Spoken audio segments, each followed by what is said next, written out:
आपण आता या ठिकाणी स्क्रीनवर बघितलं की अनेक प्रकारची विकास कामं पूर्ण उरण विधानसभा मतदारसंघामध्ये गेल्या अनेक वर्षामध्ये होत आहेत.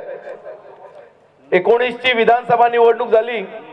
त्या विधानसभा निवडणुकीच्या अगोदर माननीय महेश चेटणी या पूर्ण विधानसभा मतदारसंघामध्ये ज्या प्रकारची विकासाची गंगा आणली आणि त्या विकासाच्या गंगेच्या पाण्याबरोबर जसं सर्व वाहून जातं, त्याच बरोबरीने विकासाच्या या गंगेमुळे या सगळ्या विरोधकांची सगळी नौका एकदम बुडून गेली आणि आपल्या महेश चेटला चांगल्या मताधिक्याने 19 ला निवडून दिलं.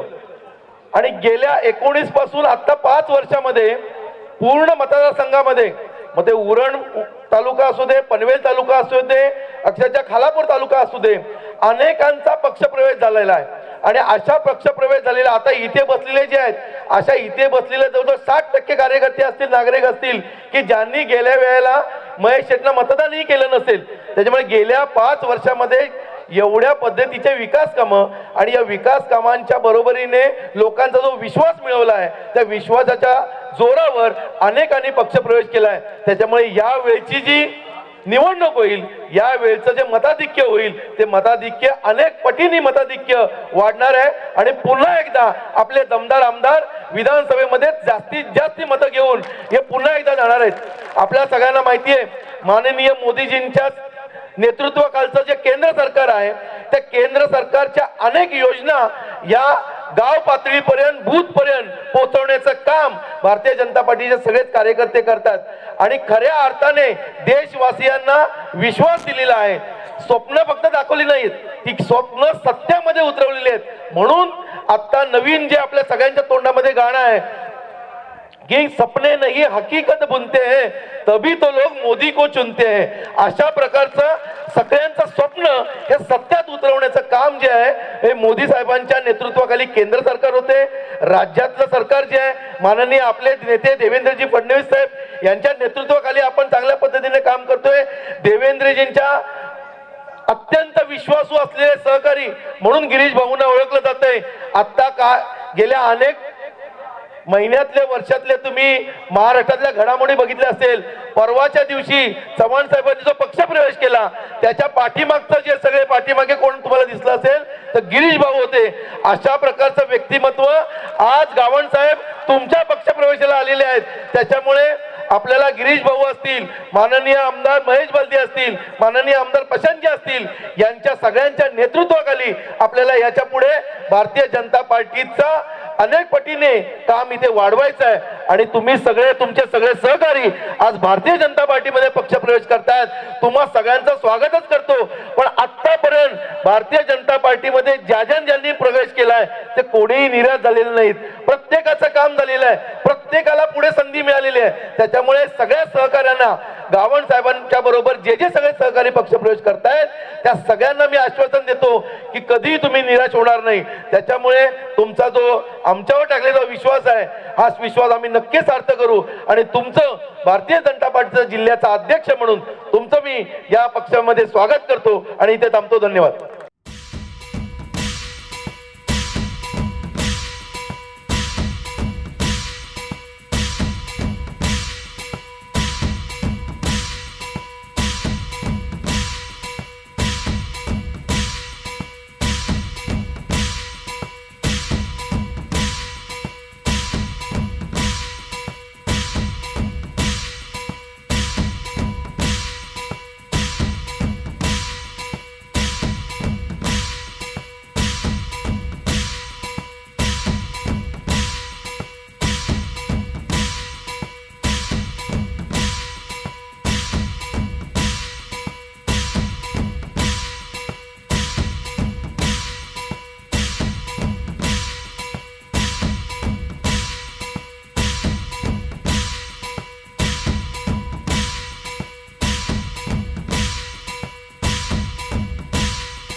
भारत माता की।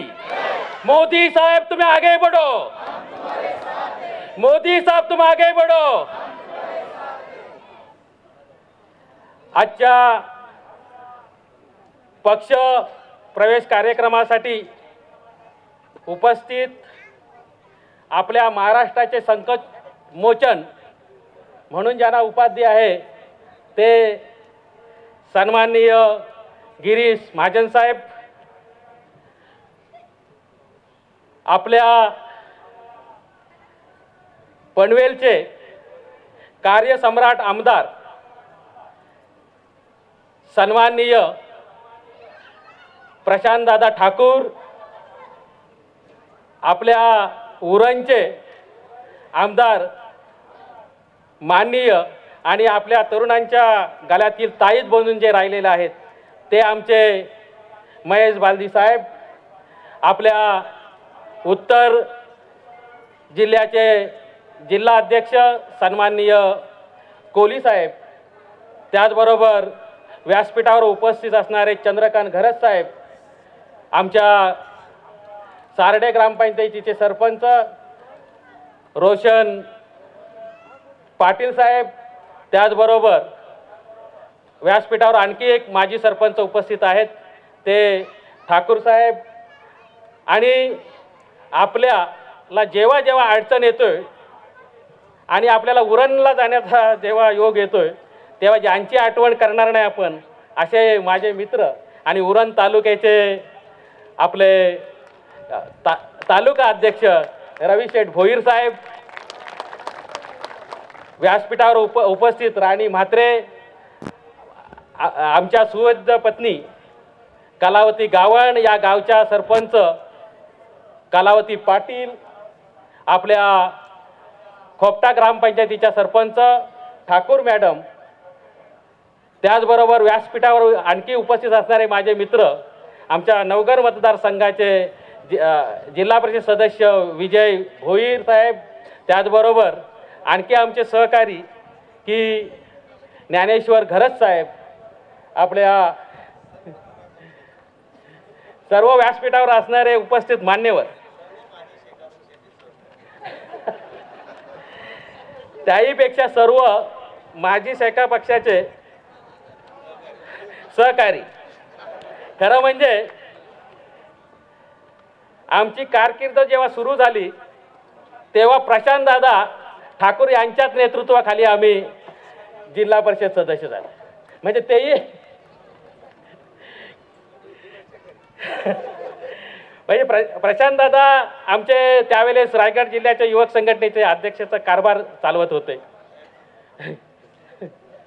आणि उरण नगरपालिकेमध्ये आमच्या बालदी साहेबांच्या करिश्म्यामुळे बालदी साहेब तेव्हापासून फेमस आहेत. पहिले नगरसेवक झाले तेव्हा सुद्धा ते फेमस होते. अरे त्याच्याबद्दलचा किस्सा मी नंतर सांगणारच आहे. परंतु आज आमच्या शेतकरी कामगार पक्षातून भारतीय जनता पार्टीमध्ये मोदी साहेबांवर विश्वास ठेवून आमचे सर्व व्यासपीठावर असणारे उपस्थित मान्यवर म्हणजे प्रशांतदादा ठाकूर, आपले महेश बालदी साहेब यांच्या कार्यकर्तृत्वावर विश्वास ठेवून आपण आज राष्ट्रीय पक्षामध्ये प्रवेश करत आहोत. साहेब, आज माझ्या जीवनातील राजकीय आमूलाग्र बदल करणारा हा आजचा दिवस आहे. खरं तर मी 2014 सालापासून डिस्टर्ब होतो. आमच्या नेत्यांना तेव्हाही मी सांगत होतो की आता आपलं काही जमणार नाही आहे, आपल्याला मार्ग जरा राष्ट्रीय पक्षाच्याकडे वळवावा लागेल. परंतु काय ऐकण्याच्या मनस्थितीत नसल्यामुळे त्या पद्धतीने आमचं राजकारण चालू होतं. मला कोणावर टीका करायची नाही आहे, कारण मी अनेक वर्ष शेतकरी कामगार पक्षामध्ये होतो. 1992ला ग्रामपंचायत सदस्य, 1997ला ग्रामपंचायत सदस्य, आणि तेव्हापासून जनतेची सेवा आपण करत आलेलो आहोत.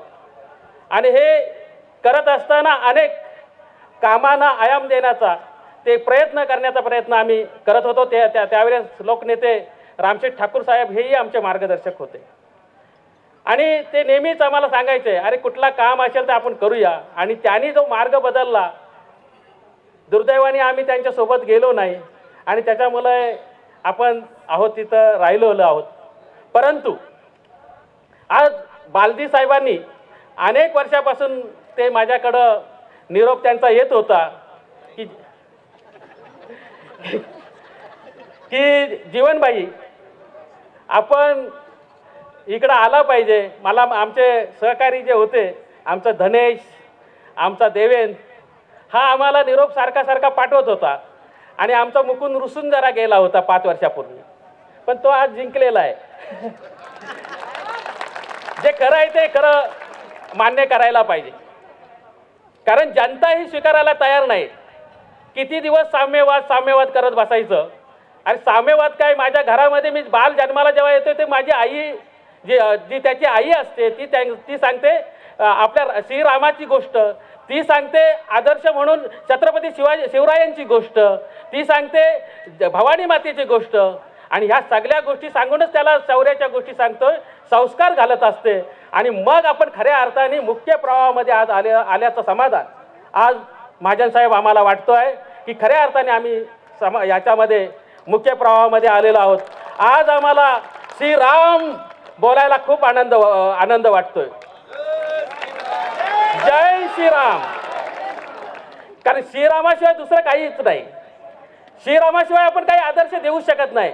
आणि देशाच्या नेतृत्व जर करायचं असेल तर मोदी साहेबांशिवाय दुसरं नावच नाही. कारण माझा आता अबुधाबीवरनं माझा पुतण्या आला, आत्या भावाचा मुलगा, त्यांनी सांगितलं की मी व्हॉट्सअपवर बघितलं, तुमच्या फेसबुकवर बघितलं आणि त्यांनी ट्विटरवर आपल्या प्रशांत दादांच्या सोबत सुद्धा चर्चा केलेली आहे. म्हणजे तो प्रशांत दादाचा पण फॅन होता आणि त्यांनी सांगितलं, काका तुम्ही आज आम्हाला वाट मोकळी करून दिलेली आहे. कारण आजपर्यंत मी बाहेर होतो, मला वाटत होतं प्रशांत दादांच्या सोबत गेलं पाहिजे, बालदी साहेबांच्या जवळ गेलं पाहिजे, परंतु ती संधी काय उपलब्ध तुम्ही करून दिली नाहीत. आज करताय त्याबद्दल तुमचं आम्ही स्वागत करतो आहोत.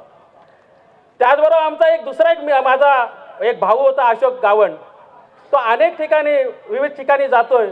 जेव्हा मी BJP जातोय तर त्यांनी पहिल्यांदा माझं स्वागत केलं आणि हे श्रीरामाचं पेन त्यांनी मला सप्रेम भेट दिलं. त्यांनी सांगितलं, अरे दादा मी पहिल्यापासून स्वयंसेवक संघामध्ये राहत होतो आणि त्याही पेक्षा आमच्या कोपरवली गावचा माझा आणखी एक नातेवाईक आमचा अश्विन, ह्यांनी अनेक 2-3 वर्षापासून दादा तुझा मार्ग जरा चुकीचा आहे, जरा इकडं वळला पाहिजे. आणि 4 महिन्यापूर्वी बालदी साहेब तुम्हाला सांगायला मागतो, त्यांनीही मला सांगितलं की दादा कुठल्याही परिस्थितीत तू भाजपात जा आणि तू आम्हाला आमच्या भावना ज्या आहेत त्यांना तू वाट करून दे. अशा पद्धतीने अनेक जणांच्याकडनं हे करता येईल. माझा एक मेवणा आलेला आहे, त्याला 2 गोष्टी सांगायच्या होत्या, त्याला बोलायचं होतं 2 गोष्टी. काय आपण आत्ता बरोबर आपण भाऊ तुम्ही प्रवेश केलेला आहे असं त्यांनी सांगितलं, आत्ता बरोबर तुम्ही त्या मार्गामध्ये गेलेला आहे. आता ह्या सगळ्या गोष्टी आहेत ह्या बाहेरच्या आहेत, परंतु मी आणि शेतकरी कामगार पक्ष हे नातं 92 पासूनचं आहे. मी जेव्हा कॉलेजला होतो तेव्हा मी विद्यार्थी संघटनेमध्ये काम करत होतो, परंतु जेव्हा मी शेतकरी कामगार पक्षामध्ये आलो आम्हाला वाटलं खूप काय काम करण्याची संधी आहे, परंतु पुढे गेल्यानंतर मार्गच दिसायचा नाही. आम्ही अलिबाग पर्यंत पोहोचल्यानंतर आम्ही महाराष्ट्राच्या मंत्रालय कधी आम्ही बघण्याचा आम्हाला संधीच आमच्या कार्यकर्त्यांना नव्हती. ती संधी आज बालदी साहेब तुमच्यामुळे मिळणार आहे. कारभार कसा चालतो ते बघण्याचं काम आज आम्हाला तुमच्यामुळे मिळणार आहे. शेतकरी कामगार पक्षामध्ये असताना अनेक कामं करण्याचा प्रयत्न केला, थोड्याफार प्रमाणात ती झाली. मग आमचं हायस्कूल असेल त्याच्यामध्ये धागाव माझी विद्यार्थी संघाची स्थापना करून आम्ही ते हायस्कूल बांधण्याचा प्रयत्न केला. परंतु रामशेठ ठाकूर साहेबांच्या सोबत जर असतो आणि बालदी साहेबांच्या सोबत तर आज आपण ते आपल्या खोपट्याचं विद्यालय बघितलं, त्याच्यामध्ये आपलं भागशाला चालतोय.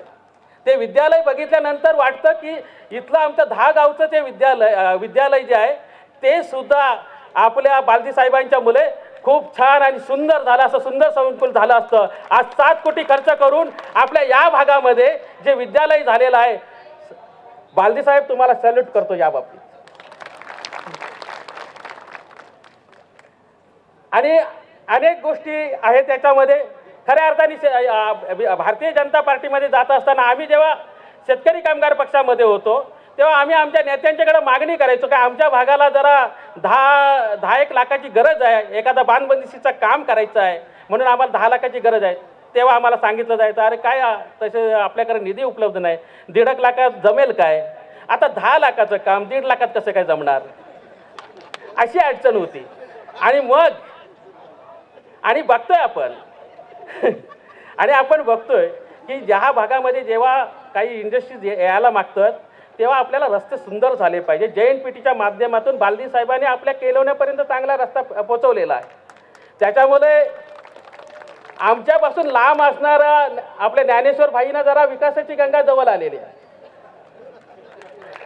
आणि दुसरी गोष्ट म्हणजे आपल्या चव्हाण साहेबांचं नाव घ्यावं लागेल, रवींद्र चव्हाण साहेबांचं, की मध्ये एक पत्र आलं आणि मला अनेक जण दाखवायला आले की आमच्या बंदिशीचं काम जे आहे आपल्या केलवण्याच्या, हे बोलते अमुक अमुक माणसांनी केलेलं आहे. अरे बाबा नाही आहे. तिथं आपले चव्हाण साहेब तिथं आले, रवींद्र चव्हाण साहेब पालकमंत्री होते. तिथं पुनाड्याच्या धरणावरची सरकारी पडमधली माती त्यांनी लोकांना कामाला लावून, म्हणजे तहसीलदाराला कामाला लावून माती शोधली आणि तिथली बंदिस्ती घातली. आणि क्रेडिट मात्र फुकटचं कोणतरी घ्यायला मागतं. मी आमच्या मुकुंदला सांगितलं बाबा हे आपल्या चव्हाण साहेबांनी केलेलं काम आहे, त्यामुळे त्या पद्धतीने काम करा, आपलं ते लोकांपर्यंत पोचलं पाहिजे. म्हणजे जवळजवळ 4-5 कोटीचं काम आपल्या चव्हाण साहेबांनी जलसंधारण विभागाच्या करणं, म्हणजे स्पेशल जो डिपार्टमेंट केलं होतं आपल्या फडणवीस साहेबांनी, त्याच्या माध्यमातून केलं. आणि त्याच्यामुळे तिथली जमीन जी आहे वशिने, पुनाडे आणि केलवणं ती वाचलेली आहे. आता आमच्या जमिनीवर साहेब संकट आलेले आणि त्याच्यासाठी साहेब आमचं जे बंदिशीचं जे काम आहे, आमचं अनेक कार्यकर्ते मला येऊन भेटत आहेत आणि त्याच्यामुळं आपल्या बंदर विभागाच्याकडनं आम्हाला चांगल्या पद्धतीचा निधी उपलब्ध करून दिला. तर सांगपालेखार, खोपटा, कोपरवली बामदाखार, तलबनखार, सांगपालेखार, त्याच्यानंतर आपला गोवटणे आवरे, ह्या बंदिशीला संरक्षण होऊ शकतं. आणि ते बालदी साहेबांच्या माध्यमातून आणि गिरीश महाजन साहेबांच्या माध्यमातून झाल्याशिवाय राहणार असं मला स्वतःला वाटतं आणि ती माझी मागणी आहे. आणि त्याच्यासाठी शेतकरी कामगार पक्षातून मी भारतीय जनता पार्टीमध्ये जात आहे. दुसरा मुद्दा आहे की आता मागाशीच म्हटलं की आपल्या ज्ञानेश्वर भाईपर्यंत थोडासा विकास सरकलेला आहे, परंतु आमच्या पाले, आवरे, गोवटणे या विभागाकडे सुद्धा तो विकास सरकला पाहिजे. आणि म्हणून तो रस्ता जो आहे त्याचं रुंदीकरणाचं काम होणं गरजेचं आहे. आणि ती सुद्धा मागणी आमची बालदी साहेबांच्याकडं आहे. आमच्या आवऱ्यापर्यंत रस्त्याचं रुंदीकरण होणं गरजेचं आहे आणि ते साहेब तुम्ही करायलाच पाहिजे अशी माझी मागणी आहे. दुसरा मुद्दा आहे, आता आमच्याकडे MIDC येतोय आणि काही लोकांचं प्रबोधन करण्याचा ठेका घेतला असं भासवतात, परंतु शेतकऱ्यांना गरज आहे आज विकासाची. शेतकऱ्यांना आवश्यकता आहे की माझ्या मुलाला माझ्याजवळ जर MIDC आली तर माझ्या मुलाला इथंच नोकरी मिळेल, तो इथंच काम करेल. त्यासाठी शिस्तीचा धडा कोणी द्यायचा नाही, मात्र विरोधाला विरोध करायचा, अशा पद्धतीच्या ज्या भावना आहेत. तर मी आपल्या बालदी साहेबांना आणि महाजन साहेबांना सांगायला मागतो की MIDC हे शेतकऱ्यांना विश्वासातच घेऊन, म्हणजे उद्या त्याला आपल्याबद्दल अपप्रचारही करतील, शेतकऱ्यांना विश्वासात घेऊन आणि आताचा जो रेडिएटरचा रेट आहे त्याच्यामध्ये बसून जे काही सरकारने ठरवलेला नीती नियम आहे त्या दृष्टिकोनातून आपल्याला शेतकऱ्यांना चांगला मोबदला मिळाला पाहिजे, त्या दृष्टिकोनातून काम करावं अशी माझी मागणी आहे. आणि हे जर झालं तर आपल्या शेतकऱ्यांना चांगल्या पद्धतीचा रोजगार मिळू शकेल असं मला स्वतःला वाटतं. आता शेवटी येतोय मी की माझ्यावर कालच आमच्या गणपती उत्सवामध्ये आल्यानंतर काही लोकांनी टीका करण्याचा प्रयत्न केलाय. त्यांनी सांगितलं की आज इथं मॅच भरलेली आहे, ढोंडू काका मैदानावर अनेक जण मॅची भरवतात आणि उद्या त्याला कोण जिंकतोय ते बघायचं आहे. पण तुम्हाला सांगतो, तुम्हाला साक्षी ठेवून, ह्या धोंडू काका मैदानावरची मॅच ही जेव्हा पिरकोणकर उतरतात ना तेव्हा ते पिरकोणकरच जिंकतात, तेव्हा त्यांना निरोप पाठवा की ही जे, कारण तो आमचा मित्र आहे, बालदी साहेबांचाही मित्र आहेत, त्यांनी आमच्यावर टीका करण्याचा प्रयत्न केला, तेही हे करतात. आणि त्यांना सांगतोय की एकदा 2012ला आमची फिल्डिंग जरा बरोबर बसली नाही आणि त्याच्यामुळे तुम्ही बरोबर आमचा विश्वासघात केलेला आहे, त्यामुळे आता आम्हाला समजलेलं आहे की कोण कशा पद्धतीने विश्वासघात करतोय. तेव्हा आम्ही आता चांगले निरकून आणि टिपटॉप असे क्षेत्ररक्षक आणू आणि तुमचा गेम केल्याशिवाय राहणार नाही, इतकंच या निमित्ताने सांगायला मागतोय. शेवटी आपल्या विभागामध्ये जो विकासाचा निधी जो आणलेला आहे साहेबांच्या माध्यमातून, बालदी साहेबांच्या माध्यमातून, आपल्या रामशेठ ठाकूर साहेबांच्या मार्गदर्शनाखाली, प्रशांत साहेबांच्या सहकार्यातून जो या भागामध्ये निधी उपलब्ध झालेला आहे, आणि आपले जे मी मगाशीच म्हटलं की संकट मोचक असे गिरीश महाजन साहेब यांच्या कृपा आशीर्वादाने जो आपल्या भागामध्ये प्रत्येक गावागावामध्ये जो विकासाचा निधी उपलब्ध होत आहे ते बालदी साहेब, या बालदी साहेबांमुळेच आपल्याला आपल्या प्रत्येक गावाचा चेहरामोहरा आपल्याला बदलायचा आहे. आणि म्हणून मी म्हणतोय की आपल्याला आता भारतीय जनता पार्टीशिवाय तरुण उपाय नाही. शेतकरी कामगार पक्षामध्ये होतो, शेवटचा मुद्दा सांगतोय की शेतकरी कामगार पक्ष आता कार्यकर्ते स्वीकारायला तयार नाही, नवीन मतदार स्वीकारायला तयार नाहीत. आता जुने काही लोक बोलतायत, परंतु जुने लोक काही जरी म्हणत असतील तरी आपल्याला नव्याचं हे करणं गरजेचं आहे. त्या दृष्टिकोनातून आपण वाटचाल करूया.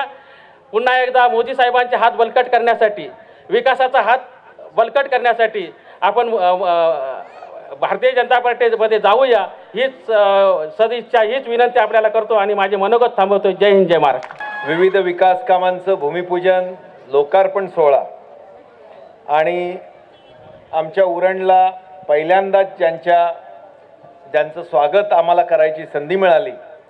मंत्रालयामध्ये जाऊन आम्ही सर्वांना सांगतो की तुझ्या गावात काय काम आहे आण, मी तुला करून देतो.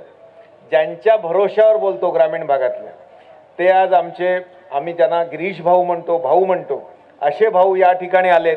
त्यांचं सर्वप्रथम सर्वांनी टाळ्या वाजवून स्वागत करूया. या कार्यक्रमाकरता उपस्थित आपल्या सर्वांचे नेते, रायगड उत्तर मावळ लोकसभेचे आपले अध्यक्ष सन्माननीय पनवेलचे धडाडीचे आमदार सन्माननीय प्रशांतजी ठाकूर, या जिल्ह्याचे उत्तर रायगडचे अध्यक्ष अविनाशजी, ज्यांनी प्रवेश केला जीवन गावण, सन्माननीय माझे तालुका अध्यक्ष रवी भोईर, महिला अध्यक्षा राणीताई, व्यासपीठावरील माझे सर्व भारतीय जनता पक्षाचे पदाधिकारी, सरपंच, सहकारी, समोर बसलेले सर्व सहकारी महिला पदाधिकारी आणि सर्व गावचे सरपंच. भाऊ, अत्यंत आनंद आहे की आज प्रवेशही होतोय, लोकार्पणही होतोय आणि अनेक जणांना आम्ही जो विश्वास देतो तो तुमच्यासारखा नेता या महाराष्ट्राच्या मंत्रिमंडळात म्हणून देतो. जेव्हा आवऱ्याचा आज तलावाचं तुम्ही भाऊ नारळ फोडायला गेलो, तुम्ही मला म्हणाले एवढ्या टोकावर का? म्हटलं भाऊ नारळ फोडा. ते आमच्या धनेशची इच्छा होती भाऊनी गावातच यायला पाहिजे. देवेंची इच्छा होती भाऊनी गावातच शाळेचं ओपनिंग करायला पाहिजे. आता सरपंच आपल्या खोपट्याच्या 7 कोटी रुपयाची CSR मधली शाळा बनते. निश्चित अभिमान आणि गर्व आहे की DP वर्ल्ड सारख्या कंपनीकडून आजपर्यंत, याच DP वर्ल्ड कडून रामशेठ ठाकूर साहेबांनी फुंडा हायस्कूल बनवून घेतलं. त्याच्यानंतर कोणी CSR आणला नाही, पण आपण शब्द टाकला, DP वर्ल्डनी दिला. आता ज्ञानेश्वर भाई काळजी करू नका, 3.5 कोटी रुपये केळवण्याचे DP वर्ल्ड कडून आपण मंजूर करून घेणार, याच्यात काही शंका नाही. कारण हा जर औद्योगिक दृष्ट्या आमचं उरण पोर्ट आणि एअरपोर्टमध्ये असलेलं हा भाग, आणि या ठिकाणी शाळा नाही, रस्ते नाहीत, लाईट नाही, पाणी नाही, हे चित्र भाऊ फार पूर्वी विदारक होतं. आणि आम्ही तुमच्याकडे येतो की आज ते आवऱ्याचा तलाव 1.25 कोटी रुपये, 1.5 कोटी रुपये लागतील, पण एक सुंदर होईल. मुंबईच्या हाकेवर असलेला हा प्रदेश, आणि आता गेल्या 12 तारखेला सन्माननीय मोदीजींनी रेल्वे चालू केली, MTHL चालू केलं. भाऊ, इथून पाऊण तासामध्ये विटीला जाणारा माणूस आहे. इथून गाडी काढली तर पाऊण तासामध्ये मुंबईला जातो. पण या भागामध्ये जर पाणी नसेल, रस्ते नसतील, इन्फ्रास्ट्रक्चर नसेल, फक्त ते पोर्ट काय चाटायचं का? या ठिकाणी या भागाचे रस्त्यांचं रुंदीकरण जर यापूर्वी झालं असतं, म्हणजे जे 3 मीटरचे 4 मीटरचे रस्ते आहेत, ते जर 10 मीटरचे झाले तर त्या ठिकाणी वेअरहाऊस होतील. आणि एक वेअरहाऊस आलं तर किती गावातल्याला काम मिळतं याचा प्रमाण आपण सर्वांनी बघितला. माझा इथला तरुण जो पूर्व भागातला तरुण जो माझ्या उरण JNPT व्हॅसिनिटी देतो कामाला, त्याला जर इथे वेअरहाऊस झाले, त्याला जर इथे रोजगार उपलब्ध झाला तर निश्चित या गावांचं भलं होईल, गावांचं GDP वाढेल. आणि या ठिकाणी मग आता जीवनभाई तुम्ही खरं सांगितलं, तुम्ही जेव्हा आपली पहिली भेट झाली भारतीय जनता पक्षामध्ये येण्याकरता, तुम्ही मला अजून आठवतं तुम्ही 3 मागण्या सांगितल्यात की आपलं ते पुनाड्याचं धरण लिकेज काढलं पाहिजे. निश्चित तळमळ आहे तुम्हाला की या भागामध्ये माझं वाढतं नागरीकरण असताना त्या धरणाचं लिकेज आजपर्यंत कोणी काढायचा विचारही केला नाही. आणि मी तुम्हाला शब्द देतो, त्या खात्याचे मंत्री आमचे नेते, आम्हा सर्वांचे नेते, महाराष्ट्राचे उपमुख्यमंत्री देवेंद्रजी आणि आपण त्यांच्याकडून त्या पुनाडे धरणात भाऊ अनेक ठिकाणी धरणांकरता आंदोलन होत आहेत. पाणी नाही म्हणून आमच्या इथे पाणी 4 महिने फक्त पाऊस पडतो आणि तो शेतात पडतो, डोंगरावर पडतो, रस्त्यावर पडतो, पण लोकांना नळाला पाणी येत नाही. हे दुर्दैव आहे. याचं कारण माझ्या पूर्वीच्या असलेल्या राजकीय इच्छाशक्तीच्या अभावामुळे झालंय, अन्यथा हे झालं नसतं. त्यात जर लोकांनी धरणं केली असती जीवनभाई, तुमच्यात जर लोकांनी राजकीय इच्छाशक्ती ठेवली असती, जर पनवेलला प्रशांत शेटनी तेव्हा शेका पक्ष सोडला पण आज तिथे पाण्याचं भरघोस पीक आहे, तुम्ही जर तेव्हा मार्ग पकडला असता तर आज या विभागाचा विकास झाला असता. पण विकास न करता शेका पक्षांनी आपसमध्ये फक्त भांडणं लावायची आणि कोणाला विकासापासून वंचित कर ठेवायचं. लाख रुपयाची 2 लाख रुपयाची कामं आली तर काय निधी आल्याचा आनंद असायचा. भाऊ तुम्ही एवढे कोटी रुपये दिलेत, तुम्ही मला आता एकूण 25-15 मध्ये 30-40 कोटी रुपये दिलेत. आमच्या पिरवाडीच्या समुद्र किनाऱ्याकरता 30 कोटी रुपये दिले. त्या MMD मधून आम्ही केगाव दांड्याचा रस्ता करतोय, त्याला 10-12 कोटी रुपये मिळाले. MMRDA कडून आम्हाला 50 कोटी रुपये मिळाले. भाऊ तुम्ही सरकार बदलवलं, तुम्ही तर रोज जेव्हा येतो तेव्हा तुम्ही नवीन माणसाचा प्रवेश करता. परवा अशोक चव्हाणांचा झाला तेव्हा आमच्यातले 2-3 आमदार भेटले, गिरीश भाऊंना विचार अजून कोण आहेत. आपलं तर मत, आपल्याला तर आता मंत्रीपद भेटत नाही, बाहेर आलेला ना भेटेल. त्यांची काळजी ती होती. पण आम्हाला अभिमान आणि गर्व आहे की गिरीश भाऊ जे सांगतायत त्यांना घेऊन येतात. म्हणजे अनेकांचं तुम्ही आता अशोक चव्हाणांचं बघितलं, अनेकांचं बघितलं, तेव्हा गिरीश भाऊ त्यांना भेटलेत म्हटल्यानंतर समोरच्याची न्यूज त्या दिवशी चालू होते. असं एक महाराष्ट्रातलं आगळं वेगळं आणि प्रत्येक भारतीय जनता पक्षाच्या कार्यकर्त्याला भावणारं हे व्यक्तिमत्व हे आज या ठिकाणी आलंय. त्याचं निश्चित आणखीन एक भाऊ, तुम्ही 40 गावचे आहात, जळगाव जिल्ह्यातल्या, त्या जामनेरच्या आहात, इथून 600 किलोमीटर लांब आहे. इरसालवाडीमध्ये जेव्हा माझे आदिवासी वाडी धसली, हे जेव्हा माझा प्रिय प्रवीणनी मला 11:30ला सांगितलं, मी 11:45ला भाऊंना फोन लागला. पहिला मी फोन लावला देवेंद्रजींना, दुसरा लावला एकनाथ शिंदे साहेबांना. दोघांनी मला सांगितलं, देवेंद्रजींनी सांगितलं मी गिरीश कुठे आहे बघतो, महेश तू पण बघ, तू आणि गिरीश जा. हा विश्वास होता देवेंद्रजींना की माझा गिरीश रात्री जाणार आहे. एकनाथ शिंदे साहेबांचा फोन तेव्हा लागला तेव्हा म्हणाले की हो दुर्घटना झाली आहे महेश, माझं गिरीश भाऊंचं बोलणं झालं, तुम्ही आणि गिरीश जा. हा विश्वास तुमच्याबद्दल होता. म्हणजे कुठलाही अपघात होऊन द्या, मग ते महाडला झाला तरी गिरीश भाऊ, कोल्हापूरला झाला तरी गिरीश भाऊ, आग लागली तरी गिरीश भाऊ, विझवालाही गिरीश भाऊ. आणि मग गिरीश भाऊ या उरणकरांची समस्या सोडवायला तुम्ही नाही तर अजून कोण.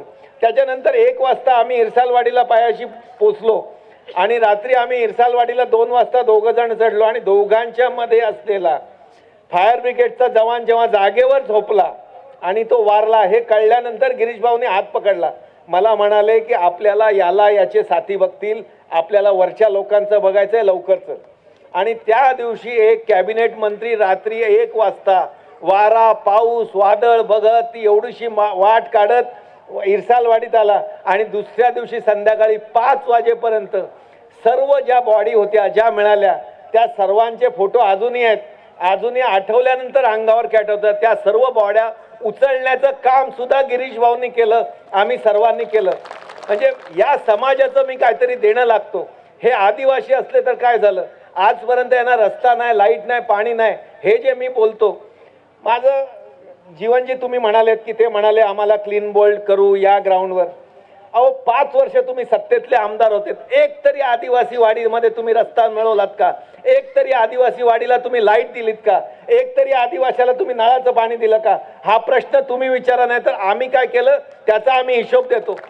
अहो सत्तेचं आमदारकी ही फक्त भूषवण्याकरता नसून सामान्य जनतेला, गरीब माणसाला त्याच्यापर्यंत त्याचा फायदा झाला तर या ओळखीचा उपयोग आहे. मी सांगेन की महाराष्ट्राचं नेतृत्व मला ओळखतं, गिरीश भाऊ माझे भाऊ आहेत, देवेंद्रजी आमचे नेते आहेत, सुधीर भाऊ आहेत, रवी चव्हाण आहेत, पण त्याचा उपयोग समाजाच्या शेवटच्या माणसाला झाला तर त्या ओळखीचा उपयोग आहे, नाही तर काय उपयोग नाही हे मानणारे आम्ही कार्यकर्ते आहोत. आणि म्हणून तुम्हाला सांगतो जीवनजी, आपल्याला फार काम करायचं आहे. आपल्या या विभागातल्या अनेक समस्या आहेत, अनेक सरपंच या ठिकाणी आहेत. निधीची कमतरता पडू देणार नाही, कारण निधी आणायला जी राजकीय इच्छाशक्ती लागते आणि नेतृत्वाची साथ लागते ती निश्चित मला आहे, याचा मला गर्व आणि अभिमान आहे. कारण त्यांना माहिती आहे की दिलेला रुपया हा शेवटच्या माणसापर्यंत लागणार आहे, त्याच्यामध्ये कुठेही लिकेज नाही, त्याच्यामध्ये कुठेही गडबड होणार नाही, हा विश्वास नेतृत्वाचा आजपर्यंत आपल्याला मिळालेला आहे. भाऊ, या ठिकाणी मच्छीमार बंदरांचं डेव्हलपमेंट आपण केलंय. करंजाला 150 कोटी रुपयाची मच्छीमार बंदर झालंय. मला अजून एक किस्सा कालचा आहे, ताजा असला तर आपण सांगतो. त्याच्यामुळे कालच त्या बंदराला 123 कोटी रुपये अधिक लागणार आहेत. आणि मी काल अजितदादांना भेटायला गेलो. मी त्यांना सांगितलं की साहेब 123 कोटी रुपये त्या करंजा बंदराला लागलं तर त्याची एक ऑक्शन शेड बनणार आहे, एक नवीन ॲडिशनल भिंत बनवायची आहे, याच्याकरता इस्टिमेट फिशरीजनी केले ते 123 आहे. अजितदादांनी मला सांगितलं हे माझ्याकडे नाही, फिशरीजकडे आहे. मी सांगितलं दादा जबाबदारीने सांगतो हे तुमच्याकडे. ते मला म्हणाले बाल्डीजी फाईल घेऊन या.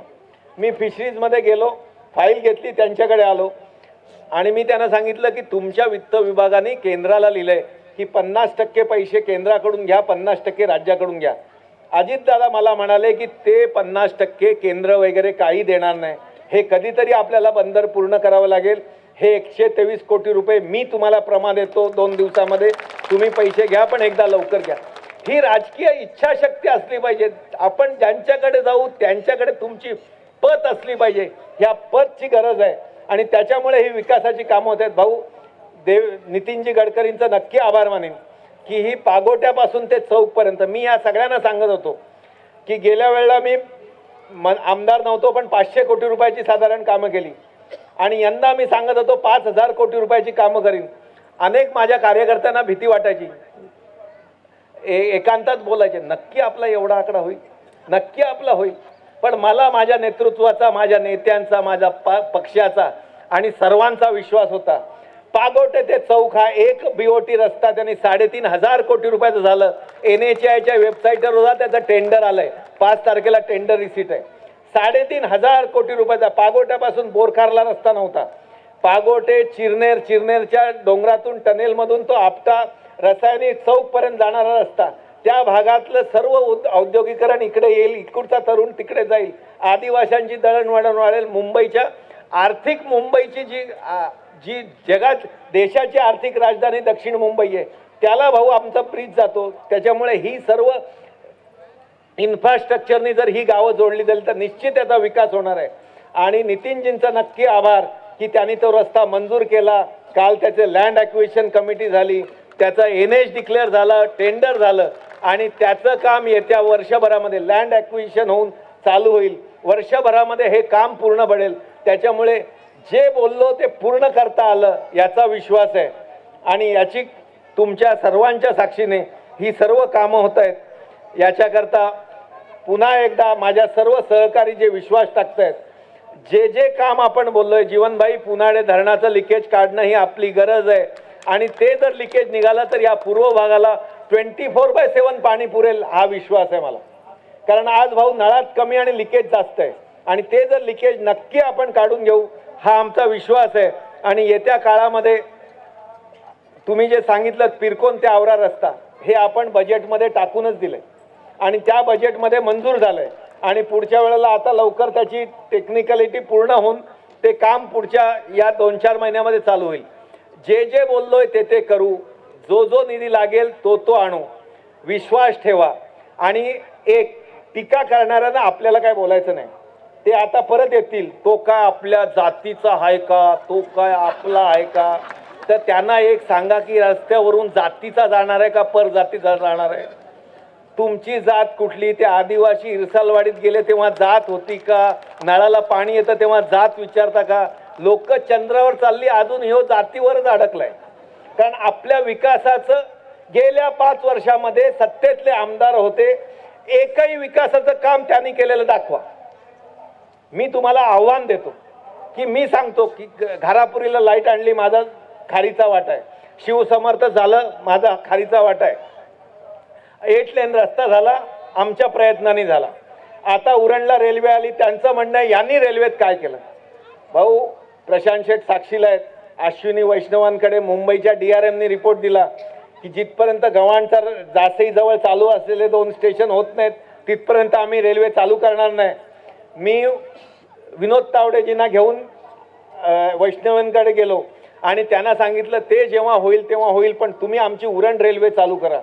आज ती रेल्वे चालू झाली. हे जर असते ना तर हे कदमताल करत राहिले असते, पण ती रेल्वे चालू झाली. आज उरणहून 23,000 लोक रोज रेल्वेने प्रवास करतायत. आणि हा निश्चित अभिमान आणि गर्व आहे की याला धक्का आमच्यामुळे लागलाय. आणि या अनेक कामांचा आज आपण या ठिकाणी यादी तुमच्याकडे आहे, ही पूर्ण वाचण्यात मी वेळ घालवत नाही. भाऊ, तुम्ही आलात, अतिशय आनंद आहे, अतिशय गर्व आहे. आणि परिस्पर्श झाला का सोनं होतं. तुम्ही आलेत म्हणजे सर्व येणार. 25-15 येईल, रस्ता येईल, तलावाचं सुशोभीकरण येईल. आणि विश्वास आहे की आलेला प्रत्येक रुपया समाजाच्या शेवटच्या माणसाच्या जीवनात परिवर्तन घडवणारा असेल आणि भारतीय जनता पक्षाचं नाव वर करणारा असेल, हा विश्वास मी तुम्हाला या ठिकाणी देतो. ज्याने ज्याने पक्षप्रवेश केला, ज्याने ज्याने विश्वास दाखवला भारतीय जनता पक्षावर, त्यांना विश्वासाने सांगतो की आयुष्यामध्ये कधी तुम्हाला पस्तावा होईल असं मी वागणार नाही. तुम्हाला अभिमान वाटेल. विश्वगौरव नरेंद्र मोदी ज्या पक्षात होते त्या पक्षामध्ये मी आहे. महाराष्ट्रामध्ये देवेंद्र फडणवीसांचा नेता आहे त्या पक्षामध्ये मी आहे आणि त्या पक्षाचं पाईप झालोय. ज्यांनी देशातलं 370 कलम घालवलं त्या पक्षात मी आहे. ज्याने प्रभू रामचंद्राचं 500 वर्षांनी मंदिर बनवलं त्या पक्षामध्ये मी आहे. हा गर्व तुम्हाला वाटेल. आणि काळजी करू नका, जीवनभाई, गेल्या नेत्यांनी 528 कोटी खाल्लेच आणि ते 25-30 महिने आहेत आतमध्ये. पैसे खाणारे जेलमध्येच राहणार आहेत. त्यांची काळजी करण्याचं कारण नाही. आपल्याला विकासाची गंगा घेऊन लोकांच्या शेवटच्या माणसापर्यंत पोहोचायचं आहे आणि हे आपण काम करूया. धन्यवाद. जय हिंद, जय महाराष्ट्र. मी सगळ्यात आधी या ठिकाणी जीवन गावंजी आपलं मनापासून अभिनंदन करतो, स्वागत करतो. आणि तुमच्यामुळे या संपूर्ण परिसरामध्ये भारतीय जनता पार्टीला एक मोठी ताकद मिळणार आहे. त्याबद्दल मी तुमचं मनापासून या ठिकाणी अभिनंदन करतो. आमचे तालुकाध्यक्ष रवी भोईरजी या ठिकाणी व्यासपीठावरती आहेत. खऱ्या अर्थानं या परिसरामध्ये या ठिकाणी भारतीय जनता पार्टीला एक मोठी ताकद मिळाल्याचा आनंद त्याच्या चेहऱ्यावरती या ठिकाणी पाहायला मिळतोय. आणि वर्षानुवर्षाची एक मानसिकता, खरं तर तुम्ही म्हणालात की सोडलेल्या पक्षावरती टीका करू नये, पण एक ज्याला बेडकरचा साधारणतः उल्लेख केला जातो कूपमंडूक म्हणून, की ते तलाव सोडून बाहेर जाऊ नये अशा पद्धतीची त्या बेडकाची सातत्यानं भूमिका राहते. कारण त्याच्या बाहेरचं जग फारसं पाहिलेलं नसतं आणि आपल्या अनुयायांना ते पाहू द्यायचं नसतं. तुम्ही भाषण करत असताना एक एक समस्या मांडत गेलात. या ठिकाणी ज्ञानेश्वरबाई आहेत, विजय भोईर आहेत, त्यांनी याच्या आधीचे नेते पाहिलेत आणि आता महेश बालदींचं नेतृत्व पाहतायत की कुठे या सागराला किनारा नाही अशा पद्धतीचा विकासाचा हा महासागर म्हणजे भारतीय जनता पार्टी आहे. विकासाचा महासागर म्हणजे आमदार महेश बालदी आहे आणि त्यामुळे त्यांच्या नेतृत्वाखाली कुठलाही विषय का आपल्याला या ठिकाणी आपल्या पोहोचेच्या कृतीच्या बाहेरचा नाही याचा अनुभव येणाऱ्या कालावधीमध्ये तुम्हाला आणि आपल्या सर्व सहकाऱ्यांना निश्चितपणाने होणार आहे. शेतकरी कामगार पक्ष असू द्या किंवा मनोहर भोईर यांचा शिवसेना काय तो उभाठा का काय तो पक्ष असू द्या, याच्या माध्यमातून लोकांपर्यंत सांगितलं काय जातं आणि प्रत्यक्ष लोकांच्या हातात काय येतं याचा अनुभव इथे समोर बसलेले आणि व्यासपीठावरचे अनेक सहकारी सांगू शकतात. त्यामुळे त्याच्यामध्ये या ठिकाणी मला वेळ घालवायचा नाही, पण वर्षानुवर्ष या मतदारसंघाची फसवणूक, केवळ फसवणूक करण्याचं काम ज्यांनी केलं त्यांचा चेहरा आता या उरणवासियांच्या पुढे उघड होत चाललेला आहे. आणि म्हणून आम्ही जीवनभाऊ तुम्ही सांगितलं तसं की कधीतरी एक एक टप्प्यावरती आपल्या सगळ्यांच्याच ते लक्षात येत गेलं आपल्या नेत्यांच्या आश्वासनामधला फोलपणा, आणि त्या वेळेला आपण ती वाट सोडून योग्य दिशेनं चाललेलो आहोत. आणि आता या देशाचे पंतप्रधान नरेंद्र मोदी यांचं सबका साथ सबका विकास हे सूत्र स्वीकारून जेव्हा आपण पुढे चाललो, आमदार महेश बालदीजी यांचा या ठिकाणी स्वभाव मी 2014 सालापासून पाहतोय की एकदा आपल्या सहकार्याला आपलं मानलं की त्याची सुख त्याचं दुःख हे आपलं मानून सातत्यानं त्याच्या खांद्यावर हात टाकून चालणारा एक आपला एक सहकारी नेता. आणि त्यामुळे निश्चितपणानं येणाऱ्या कालावधीमध्ये एक एक करत आपला संपूर्ण भाग भारतीय जनता पार्टीमध्ये झाल्याशिवाय राहणार नाही. त्यामुळे या निमित्तानं मी पुन्हा एकदा आमदार महेश बालदीजी यांचं मनापासून अभिनंदन करतो. बोलण्यासारखं खूप आहे, पण आदरणीय गिरीश भाऊंना बोलायचं आहे. त्यामुळे पुन्हा एकदा ज्यांनी ज्यांनी प्रवेश केला त्या सर्वांचं मनापासून स्वागत करून थांबतो. जय हिंद, जय महाराष्ट्र. आज विविध कामांचं, आता सगळे कामं वाचायचे म्हटलं तर बराच वेळ लागेल, पण अतिशय सुंदर अशी शाळा, म्हणजे मला वाटतं महाराष्ट्रामध्ये मी जिल्हा परिषदचाच मंत्री आहे, ग्रामविकास मंत्री आहे, पण अशी शाळा मी महाराष्ट्रामध्ये कुठे बघितलेली आहे. जिल्हा परिषद ती नजर लागावी इतकी सुंदर शाळा आपण या ठिकाणी बांधलेली. ती CSR मधून बांधलेली. म्हणजे काम कसं करावं, कुणाकडून करून घ्यावं, हे महेशजींकडून शिकावं मला असं वाटतं. मी त्यांना म्हटलं आमच्याकडे 2-3 कोटी रुपये द्या, तुमच्याकडे मोठमोठ्या कंपन्या आहेत, बरोबर आहे, मोठमोठे उद्योजक आहेत, त्यामुळे आम्हालाही आपण मदत करा. खरं म्हणजे आपला रायगड जिल्हा महाराजांच्या परस्पर्शाने पुढीत झालेला आहे, त्यांच्या वास्तव्याने पुढीत झालेला आहे. निसर्गाची एक देणगी याला आहे. 720 किलोमीटरचा एक समुद्र किनारा विशाल, जो कुठेही देशामध्ये नाही आहे, तो आपल्याकडे या ठिकाणी आहे. आणि अशा या काटाशी बसलेलं आहे उरण, तर निसर्गाची केवढी मोठी किमया आहे, केवढं सौंदर्य आपल्याकडे आहे. आणि अशातच जाता तर आपण मुंबईशी जोडला गेलेला आहात. म्हणजे मी कालच पहिल्यांदाच पुण्याला गेलो, परत आलो 4 वेळा गेलो झालं माझं 2 दिवसामध्ये, या काल आणि आजमध्ये. पण इतका सुंदर असा अटल सेतू हा या ठिकाणी बांधला गेलेला आहे. आणि त्यामुळे आपण अतिशय मुंबईच्या जवळ आलात. नाही तर इकडनं उरणला यायचं म्हणजे 2-2.5 तास, कधी 3-3 तास आम्हाला या ठिकाणी लागायचं. पण आता मी बसल्यावर अगदी मी म्हटलं जाऊ दे, सिग्नल वगैरे आता काय दंड होईल तर होईल, अर्जंट होतं, आणि म्हणून अगदी 15-16 मिनिटामध्ये एकदा ब्रिजवर चढलो तर इथेच 15-16 मिनिटामध्ये 15व्याच मिनिटामध्ये मी या ठिकाणी आलो. ते इतकं अतिशय गतिमान काम या ठिकाणी झालेलं आहे. आणि म्हणून आता आपण मुंबईशी जोडलेला गेलात, दक्षिण मुंबईशी जोडलेला गेलात. त्यामुळे मी सहज महेशना विचारलं की जमिनीचे भाव घेऊ काय चाललेले आहेत. मागे ते एकदा म्हटलं ते 4-5 एकर जमीन घ्या, गोडो बांधा, म्हणजे रिटायरमेंट झाल्यावर आपल्याला बरे 2-5 लाख रुपये काहीतरी परमनंट कमाई सुरू राहील, खर्चपाणी चालत राहील. मी आता त्यांना भाव विचारला, त्यावेळेचा भाव माझ्या लक्षात आहे. मी म्हटलं आता काय आहे, मी म्हटलं आता काही आपलं जमणार नाही, इतके भाव जमिनीचे. म्हणजे मला असं वाटतं की महाराष्ट्रात किंवा ज्या देशाच्या कुठल्या भागात एवढे भाव वाढलेले नसेल जमिनीचे, पण सगळंच आपल्याकडे आहे. अटल ब्रिज आपल्याकडे झालेला आहे, आता आपण सांगितलं लोकलची कनेक्टिव्हिटी आपल्याकडे झालेली आहे, आपल्याकडे काय आता एअरपोर्ट हे आपल्याकडे ज्या ठिकाणी आहे, आपण या ठिकाणी बघितलं आपलं एलिफंटा केव्ज आपल्याकडे, माथेरान आपल्याकडे, अतिशय म्हणजे सगळे महत्त्वाचे जे भाग आहेत ते आपल्या मतदारसंघामध्ये या ठिकाणी आहेत. आणि म्हणून मला वाटतं तर पुढच्या येणाऱ्या भविष्यामध्ये आपला जो भाग आहे, आपलं जे उरण आहे, आपला जिल्हा आहे, त्याला मोठी किंमत आपण त्याला म्हणू ती या ठिकाणी येणार आहे, मोठा भाव या ठिकाणी वधारणार आहे. आणि म्हणून मला असं वाटतं की माझंही छोटंसं घर इकडे किती असावं, माझ्यासाठी एक 2-3 हजार स्क्वेअर फूटचा प्लॉट बघा. पण निश्चित मनामध्ये इच्छाशक्ती असेल, तुमच्या मनामध्ये जर कार्य करण्याची धमक असेल तर किती चांगलं काम होऊ शकतं याचं उदाहरण म्हणजे महेश बालदी या ठिकाणी. मला असं वाटतं किती कामं मी तुम्हाला सांगू, किती कामं सांगू. माझ्याकडून सुद्धा म्हणजे मी कुठल्या आमदारांना 15-20 कोटीच्या रुपये दिले नसतील, आपण 50, 60, 65, 70 कोटी रुपये माझ्याकडून घेऊन गेले. सारखा पाठपुरावा, नाही हे करावंच लागेल, हे करावंच लागेल. आता माझ्याकडे पर्यटन खातंही आहे आणि ग्रामविकासही आहे, दोन्ही खाते माझ्याकडे या ठिकाणी आहेत. आणि म्हणून मागचे पाठपुरावा करून म्हणजे मागच्या काळातला काही अनुभव सांगितला. 4-4 टर्म एक आमदार या ठिकाणी राहिला, बरोबर आहे, 4 टर्म राहिलेत. काय काम केलं, मला वाटतं ज्यांनी जे 4 टर्म मध्ये केलं असेल ते याच टर्ममध्ये महेशजींनी या ठिकाणी आपल्या मतदारसंघामध्ये काम केलेलं आहे. मी तो काम करायची धमकला.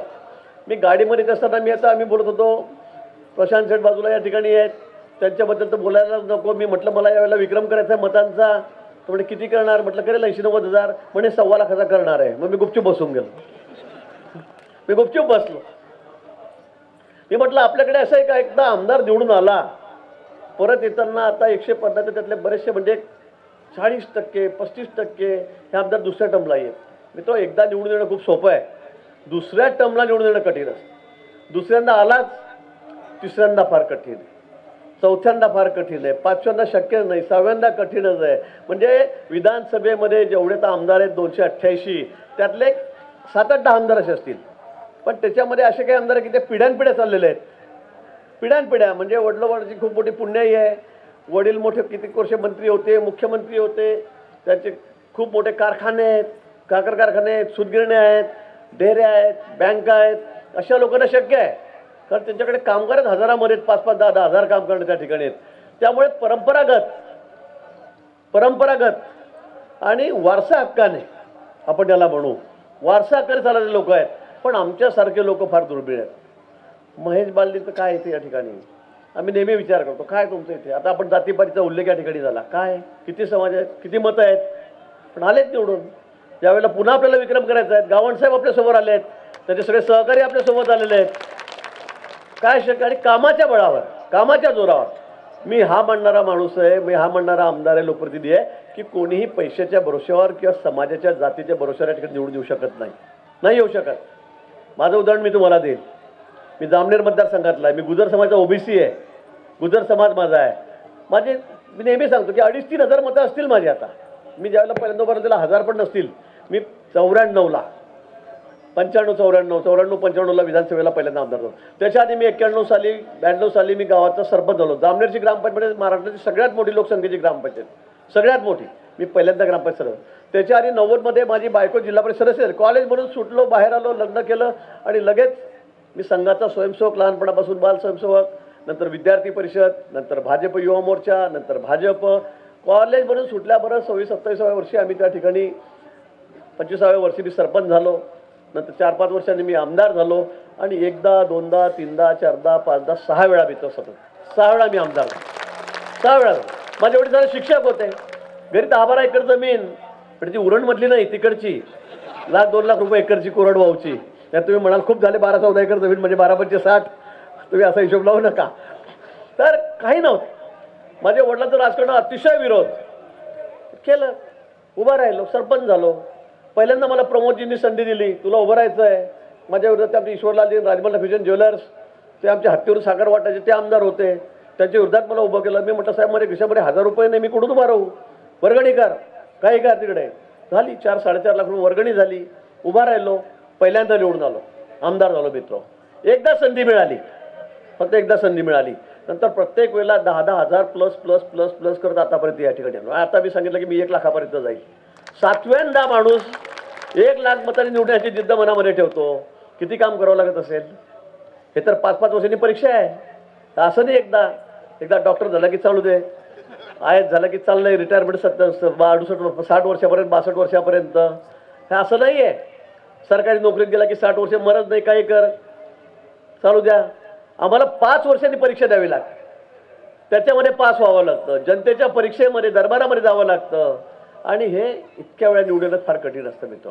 कुठेही जातपात नाही, कुठे पैसा नाही, काही नाही, देतात. माझ्या जामनेर नगरपालिका आमची आता या ठिकाणी आहेत 28-29 लोक आहेत, संपूर्ण आउट ऑफ 100%. 8 मुस्लिम सदस्य आहेत कमळाच्या तिकिटावर. आमच्याकडे सगळं आउट ऑफ असतं. आमच्याकडे मुस्लिम समाजसुद्धा सगळा हात पूर्ण 100% आमच्या पाठीशी.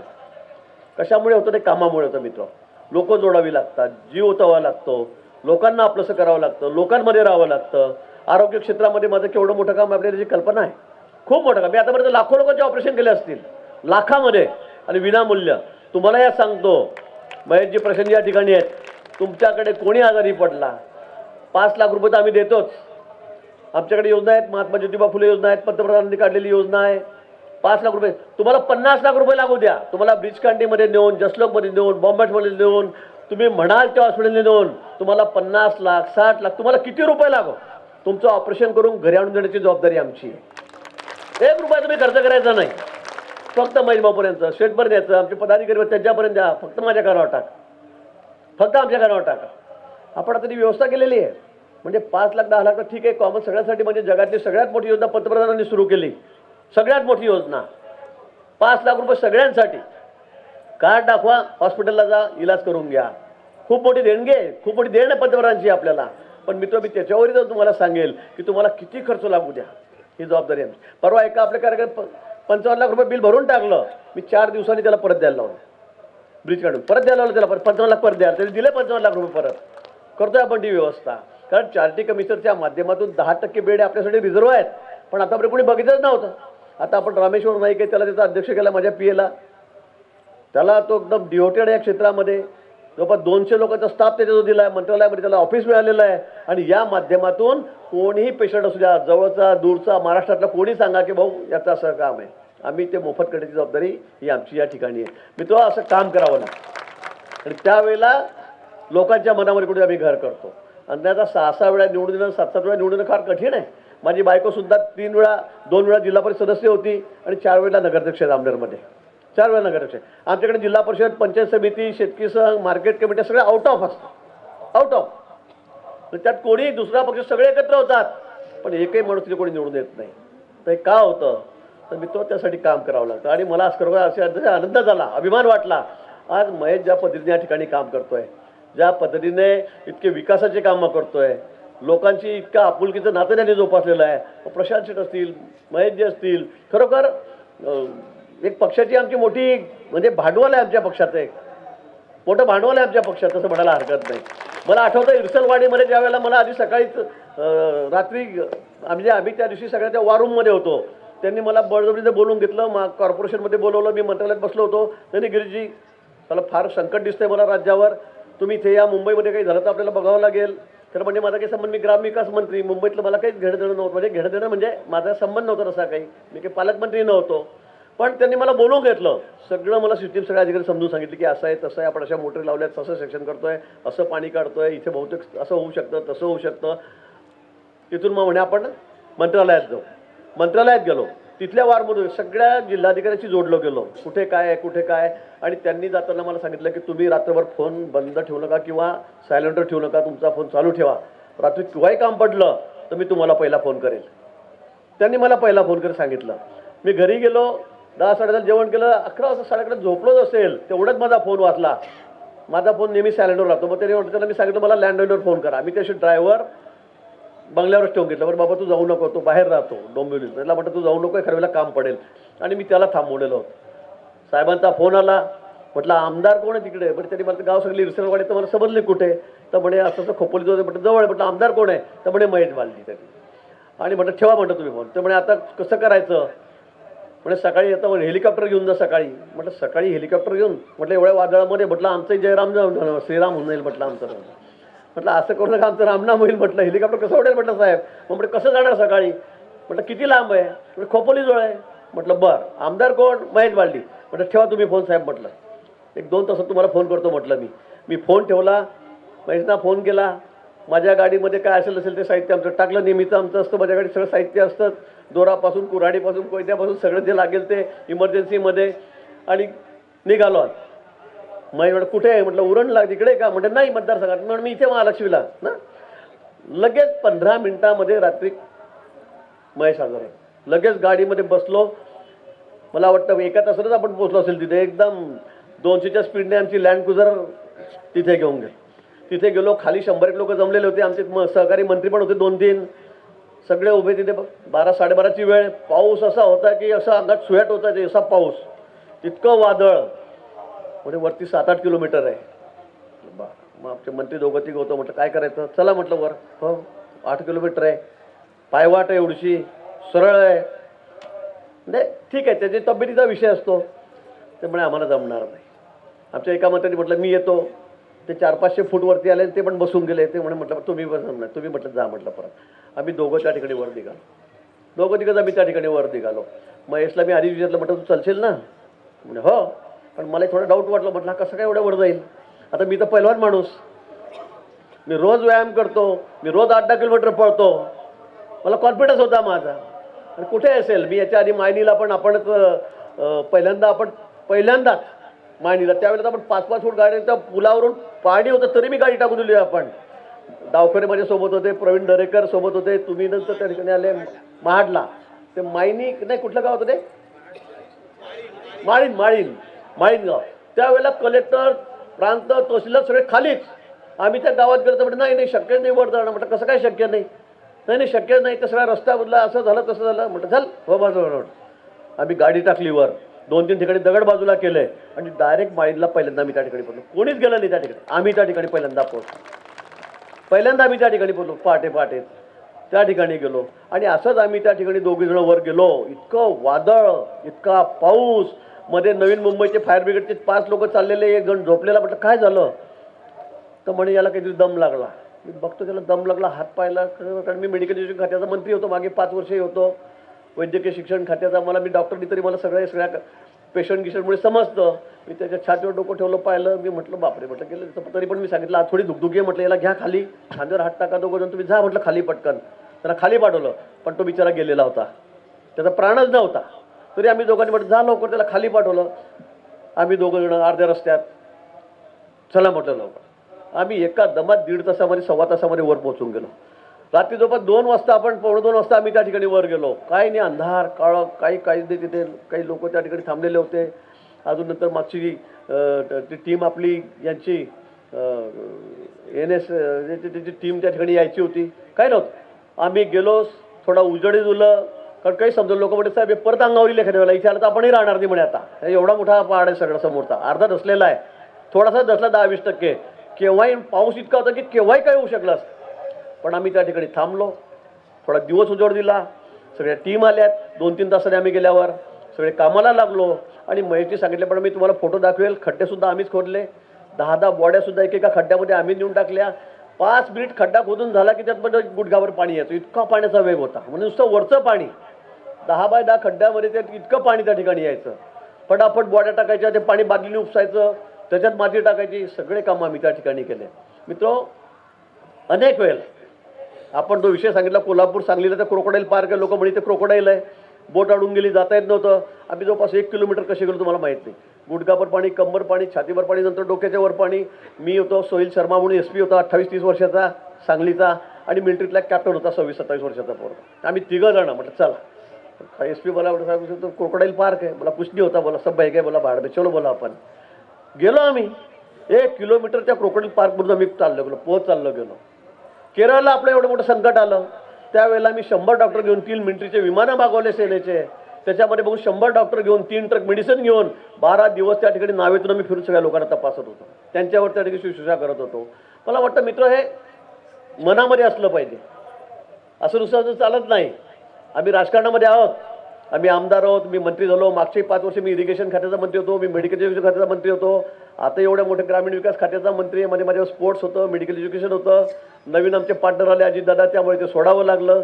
आता माझ्याकडे रुरल डेव्हलपमेंट पण आहे, ग्रामीण विकास आहे, पर्यटन आहे. पण मंत्री झालो, मस्त चाललेलं आहे, खुर्च्या बघतोय, लोक येत आहेत, AC मध्ये बसलोय, असं चालणार नाही मित्र. लोकांच्या संकट काळात जेव्हा लोकांवर संकट येतं, राज्यात संकट येतं, त्यावेळेला धावून जाणं ही सुद्धा आमची सामाजिक बांधिलकी आहे. आणि आम्ही कधीच मागे पाहत नाही, या बाबतीमध्ये कधीच मागे पाहत नाही. मागच्या वेळेला आपण त्या ठिकाणी महाडला गेलो तेव्हा प्रशांत त्या ठिकाणी होते, महेश भाऊ त्या ठिकाणी होते, इथे सुद्धा आम्ही सोबत होतो. आणि म्हणून मुख्यमंत्र्यांनाही विश्वास आहे. तुम्ही जे सांगितलं की मी गिरीशला लगेच सांगतो, देवेंद्रजी म्हणता मी गिरीश भाऊंना लगेच सांगतो, हे का वाटतं त्यांना? कुठेही काहीही झालं म्हणजे हे आंदोलनं जाऊ द्या, मग अण्णा हजारे साहेबांचं असेल का मराठा आरक्षण असेल का कुठे जरांगे पाटलांचं असेल, कुठे लाल पावटाचं मागे आंदोलन त्या ठिकाणी होतं, याच्यामध्ये तर आम्ही पुढेच असतो. पण ज्या वेळेला नैसर्गिक आपत्ती येते, आपल्या माणसांवर संकट येतं, त्यावेळेला संकटात जाऊन जाणं हा खरं आमचा धर्म आहे, हे आमचं समाजकारण आहे, हे आमचं राजकारण आहे. अन्यथा घरात बसायचं, मस्त खायचं प्यायचं, संध्याकाळ झालं की टनाटन जाव दुनिया किधर भी जाय. मला वाटतं असं करून चालत नाही. आणि म्हणून आमच्यासारखे सर्वसामान्य कुटुंबातले मुलं 25-26 वर्ष 27 वर्ष आमदार झालेत, एकदा 2दा 4दा 5 7-7 वेळा आम्ही त्या ठिकाणी 6-6 वेळा आम्ही त्या ठिकाणी आमदार झालो, तर यामुळे झालेलो आहोत. त्यावेळेला कोणी जातपात पाहत नाही, कोणी पैसा पाहत नाही, काहीच पाहत नाही. आणि म्हणून मला असं वाटतं की असं काम जे आज या ठिकाणी दोन्ही आमदार बसलेले आहेत, मला वाटतं आमच्या अपेक्षेपेक्षा चांगलं काम हे दोघंही जण या ठिकाणी करतायत. आणि म्हणून आज आम्हाला अभिमान वाटतो की आम्ही ज्या पक्षाचे पाईक आहोत, ज्या पक्षामध्ये आम्ही आहोत. अटलजी अडवाणीजीच्या काळात मी काम केलेलं, अटलजींबरोबर विमानात छोट्या 4 सीटर विमानामध्ये मी अनेक वेळेला फिरलेलो. माझ्याकडे जबाबदारी की जा इकडून तिकडे 4 दिवस प्रवासाला अटलजींबरोबर. केवढा मोठा भाग्यवान माणूस आहे मी. अटलजींबरोबर मी आणि ते 4 सीटर विमानामध्ये आम्ही त्या ठिकाणी फिरायचो दौऱ्यामध्ये. मग लखनौला जा, मग बिहारला जा, कुठे UP-मध्ये जा, कुठे गोव्याला जा, अशी जबाबदारी माझ्याकडे त्यावेळेला असायची. आणि आज बघता बघता पक्ष त्यावेळेला तर काहीच नव्हतं. 4 टर्म पाच म्हणजे 2 टर्म जर सोडल्या तर 4 टर्म मी विरोधामध्ये निवडून आलेलो आहे, सत्तेत नव्हतो. पण आज एवढा मोठा पक्ष झाला आहे. आज किती लोक प्रवेश करत आहेत या पक्षामध्ये. आज गावण साहेबांनी या ठिकाणी प्रवेश केला, त्यांनी किती अनेक गोष्टी या ठिकाणी सांगितल्या. ज्या पक्षामध्ये इतके वर्ष होते तिथे काय झालं, काय मिळालं, आपल्या मतदारसंघाचा विकास काय झाला, काहीच नाही. आणि म्हणून तुम्ही जे म्हणाले ना की तुम्हाला अभिमान वाटेल अशा पक्षामध्ये तुम्ही आलेला आहात. तुमचा मान सन्मान होईल. तुम्हाला कुठे असं वाटणार नाही की आपण चूक केली म्हणून. पण ज्या पक्षाचं नेतृत्व आज मोदीजी करतायत, अमितभाई त्या ठिकाणी आहेत, नड्डाजी आहेत, राज्यामध्ये देवेंद्रजी आहेत, अभिमानास्पद गोष्ट मिळतोय. आमच्यासाठी गौरवाची गोष्ट आहे. मी जरी सिनियर असलो, आम्ही भाजपमध्ये सगळ्यात सिनियर आहे. मी मुनगुंटीवार आणि लोढा मंगलप्रसाद लोढाजी आहेत. आम्ही 3 लोक सगळ्यात सिनियर आहोत. 6 टर्मवाले सगळ्यात सिनियर आहोत आम्ही या ठिकाणी. पण आम्हाला अभिमान वाटतो देवेंद्रजींचा की असाही आमचा नेता आहे, असा एक आमचा मित्र आहे की तो या ठिकाणी अशा पद्धतीने त्या ठिकाणी राज्यामध्ये काम करतोय. इतका नावलौकिक त्यांचा आहे. देशामध्ये मोदींचा आपण सांगितलं विश्वगौरव, आज नुसते देशात नाही तर जगामध्ये कुठेही जा. खूप अख्खं जग फिरलेलो आहे, पण मग आज कुठेही जा, आज मोदीजींचं नाव, इंडियाचं नाव सांगितलं की लोक हा मोदीजी, हा मोदीजी. आधी गेलो तर असे बारीक नजर का हा इंडिया, हा उदार छापवले मागायला आले असतील, काही करायला असेल, काही आमदार म्हणून इकडे काही. पण आज सगळ्या जगाच्या नजरा आमच्याकडे आहेत. अमेरिकासारखं राष्ट्र आमच्याकडे कुठल्या नजरेने बघतोय. आज सगळं जग कुठे काही झालं तर मोदीजींचं नावाचा उल्लेख करतायत की तुम्ही काहीतरी करा, तुम्ही काहीतरी तिथे मांडवली करा, तुम्ही काहीतरी थांबवा. अशा पद्धतीने मोदींचं नाव त्या ठिकाणी घेतलं. आणि अशा पक्षाचे आम्ही कार्यकर्ते आहोत. निश्चित आपण पक्षामध्ये आलेला आहात. आज खरं सांगतो मी तुम्हाला, आमची तर खूप जन्माची पुण्य आहे की आम्ही अशा पक्षामध्ये आलो. आमच्या मनामध्ये कुठलाही दुसरा विचार सुद्धा आला नाही की इकडे जाऊ का तिकडे जाऊ का, इकडे बदलू का तिकडे बदलू. अनेक लोक आम्हाला प्रलोभन आलेत. जळगाव जिल्ह्यामधून मी होतो. आमचे मित्र, आता त्यांचं नाव घेत नाही मी, ते तुम्हाला माहिती आहे आमचे प्रिय मित्र कोण जळगाव जिल्ह्यामध्ये, ते बुंदी संपलेले. त्यामुळे मला त्याचं नामोल्लेख करायचा नाही. पण बघता बघता जळगाव जिल्हा सुद्धा आम्ही काबीज केला. बाले किल्ला केला. महाराष्ट्रात नंबर 1 किल्ला आमचा त्या ठिकाणी आहे. भाजपचा बाले किल्ला आहे. आणि म्हणून मला असं वाटतं हे करत करत आमचा प्रवास सुरू झाला. आणि आज आम्ही देशामध्ये आता 400 पारचा आम्ही विचार करतो आहोत. आणि निश्चित मला खात्री आहे ज्या पद्धतीने मोदीजी काम करतायत, काय बोलावं त्यांच्या कामाबद्दल, काय बोलावं. केवढा छोटा विचार करणारा माणूस. अंत्योदय, पंडित दीनदयाल उपाध्याय भाजपचे पहिले त्यांनी सांगितलं अंत्योदय म्हणजे काय की शेवटचा माणूसाचा विकास होत नाही तोपर्यंत आम्ही स्वस्थ बसणार नाही. आणि आज तोच धागा धरून मोदीजी शेवटच्या माणसाला गॅस पाहिजे, शेवटच्या माणसाला त्या ठिकाणी घर पाहिजे, त्याच्या घरी पाणी गेलं पाहिजे, त्याच्या घरी दिवा असला पाहिजे, त्याच्या घरी राशन मिळालं पाहिजे मोफत. आणि म्हणून आज शेवटचा माणूस त्याचा विकास कसा होईल, तो आमच्या बरोबरीमध्ये कसा येईल, हे विचार करणं सरकार या ठिकाणी आहेत. आणि म्हणून मग राम जन्मभूमी आता खूप मोठा विषय आहे. काश्मीरचा प्रश्न त्या ठिकाणी वेगळा आहे 370चा. आमच्या मुस्लिम भगिनीचा 3 तलाकचा प्रश्न त्या वेगळा आहे. आता काशी विश्वनाथाचं काय झालं, आता मथुरा काशी अजून चाललेलं आहे. म्हणजे सगळी आमची श्रद्धास्थान आहे ती आता आम्ही परत घेतो, ते आम्ही मिळवणार आहोत. परक्यांनी आक्रमण करून जे आमचं सगळं घेतलेलं होतं ते आता आम्ही पुन्हा त्या ठिकाणी ताब्यात घेतो. मला वाटतं प्रत्येक हिंदूला याचा अभिमान आहे, याचा गौरव आहे. आज राम मंदिर आमचा खरं म्हणजे आमचं श्रद्धास्थान आहे. आम्हाला वाटलंही नव्हतं. आम्ही किती वेळा राम मंदिरात गेलो, मंदिर वही बनाएंगे, रामलल्ला माएंगे, सारख्या गोष्टी देत आम्ही कारसेवक झालो. किती आमच्यासमोर लोकांना गोळ्या घालताना पाहिलं, आम्ही त्याचे साक्षीदार आहोत. 22 आम्ही जेलमध्ये होतो तर आम्ही म्हणायचो रामलल्ला माएंगे, मंदिर वही बनाएंगे. काँग्रेसवाले म्हणतो रामलल्ला माएंगे लेकिन तारीख नाही बताएंगे. काय म्हणायचे, रामलल्ला माएंगे, मंदिर यही बनाएंगे लेकिन तारीख नहीं बताएंगे. ते म्हणे तुम्हाला शक्यच नाही आहे. पण आज बघता बघता ते शक्य झालं.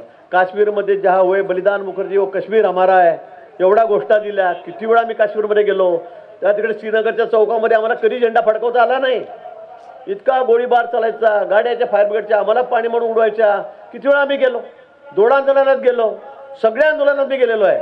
पण मला असं वाटतं की हे अशक्य असं मला वाटायचं. आम्ही फक्त घोषणा देऊ की काय आयुष्यभर असं वाटायचं. पण आज मोदीजी आलेत, आपण सर्वांनी बहुमत दिलं आणि त्यामुळे बघता बघता मला असं वाटतं की या ठिकाणी सगळं शक्य झालेलं आहे, सगळं आपलं स्वप्न पूर्ण झालेलं आहे. आणि म्हणून आज आपल्या सर्वांना अभिमान आहे की अशा पक्षामध्ये आहोत, असा नेता आमचा त्या ठिकाणी आहे. आणि म्हणून आपलंही मनापासून त्या ठिकाणी सगळ्यांचं स्वागत या ठिकाणी करतो. एका मुख्य प्रवाहात तुम्ही आलेला आहात. आपण जी कामं सांगितलीत त्याचा सगळ्याचा उल्लेख मी करत नाही. मग तलावाचा असेल, रस्त्यांचा असेल, काय असेल, माझ्याकडे खातं आहे, माझ्याकडे ग्रामविकास आहे, माझ्याकडे या ठिकाणी पर्यटन आहे. तुम्हाला दोन्ही खाते तुमच्या फक्त जवळचे सगळ्यात मीच आहे, माझेच आहे मला असं वाटतंय. पण आता महेशजींबद्दल काय बोलावं, त्यांना तर गडकरी साहेबांचा आशीर्वाद आहे. आम्ही गडकरी साहेबांकडे जातो तर यांनाच मस्का मारायचो की आमचा नंबर लावून द्या म्हणून. इतके वर्ष खरं म्हणजे देवेंद्रजींचं त्याच्यावर विशेष प्रेम आहे. बरोबर आहे प्रशांतजी? आणि त्यामुळे तुम्हाला कुठली कमी पडणार नाही मला असं वाटतं. माझ्याकडूनही, माझ्या खात्याकडूनही तुम्हाला जे जे काही लागेल ती सगळी देण्याची जबाबदारी माझी या ठिकाणी आहे. आणि म्हणून काळजी करू नका. निश्चित आपल्या भागाचा विकास, आपल्या भागातील कामं आपल्या आमदाराच्या माध्यमातून या ठिकाणी होतील. देवेंद्रजींचे ते फार लाडके, त्यामुळे कुठे याकरता हात आम्ही त्या ठिकाणी घेणार नाही अशी ग्वाही मी आपल्याला या ठिकाणी दिलो. आणि मला या ठिकाणी बोलवलं, माझा मान सन्मान या ठिकाणी केला. 9:30 वाजता तुम्ही मला सोडणार होते, पण आता इलाज नाही, थोडा वेळ झालेला आहे. मला दिल्लीला पण जायचं आहे. उद्या परवा राष्ट्रीय कार्यकारिणी या ठिकाणी आहे आणि 19 तारखेला शिवजयंती आहे. या शिवजयंतीच्या निमित्ताने आपल्या सर्वांना मनापासून मी खूप खूप शुभेच्छा देतो आणि थांबतो. जय हिंद, जय महाराष्ट्र.